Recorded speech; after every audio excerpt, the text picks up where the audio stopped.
recognise the garden because we just completely destroyed it, didn't we? Every bit. It looked like the Somme by the time we'd Mm. finished. Yes, and of Um, course in later years I got used to that, but it was my first experience. and of course, what is interesting about those processes is that there's one person who often doesn't get mentioned is the digger driver. We had some wonderful digger drivers, including my particular favorite, Ian, and they could maneuver these fantastic machines in through down alleys and into gardens. And it gave us so, because often they were just removing the topsoil.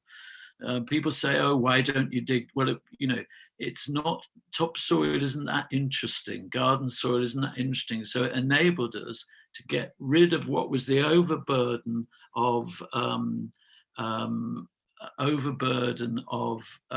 topsoil.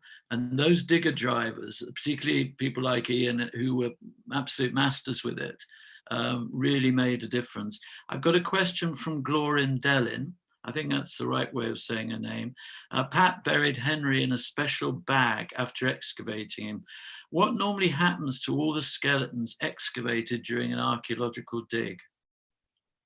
That's a good question. What happens is they're put in a large box, which is often colloquially known as a skelly box, and it's a breathable box.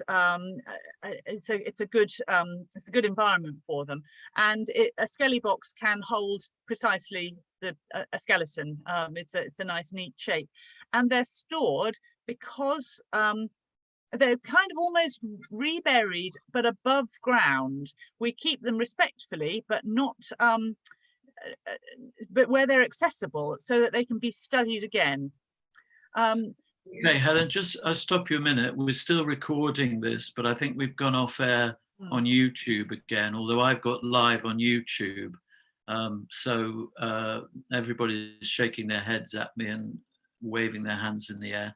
So we'll just have a little bit of a pause, guys. If anybody's hearing out there, Francis, if you'd like to send out a message, please keep sending in questions. We're trying to join the wires together again, and it would be great that we'll catch up with you in a minute. Helen, you just have a breather, and have you got your pint of beer there?